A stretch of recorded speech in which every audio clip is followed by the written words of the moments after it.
بە بەشداری 200 کۆمپانیا و شوێنکار و فرۆشیاری ناوخۆیی و هەردوو وڵاتی ئێران و تورکیا سێمین فستیڤاڵی بازاڕ لە کەلاردەستی پێکرد و بڕیارە ماوەی 4 ڕۆژ بەردەوام بێت. ژمارەیە گەنجی کەلار هەڵسوڕێنەر و ڕێخەری فستیڤاڵەکەن و بە ڕێبەرایەتی گشتی گەشت و گوزاری گەرمیان چاودێری دەکات و دەیانەوێ برەو بە کەرتی ئابووری و گەشتیاری بدەن.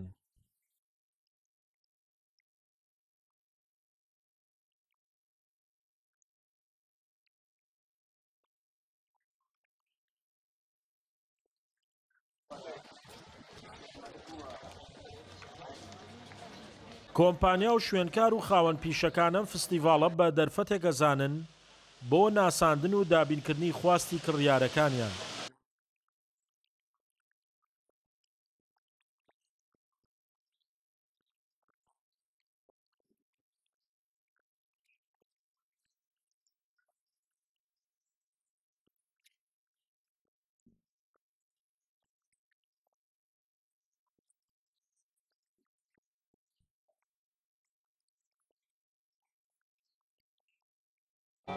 ئەمساڵ کاری سپۆنسەرکردنی فستیڤاڵەکە چووەتە قۆناغێکی باشتر و کۆمپانیەکان دەڵێن کەلار هاوشانی شارە گەورەکانە و پڕۆژە ئابووریەکانی پێویستی بە سپۆنسەرکردنە.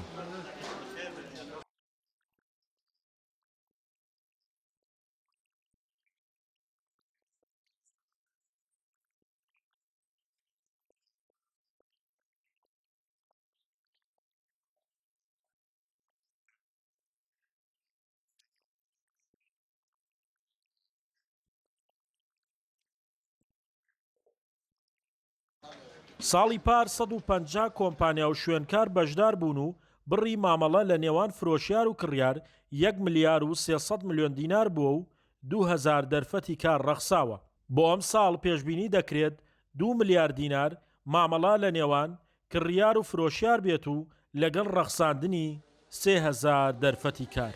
شاخەوان محەممەد، کورسات نیوز، کەلار.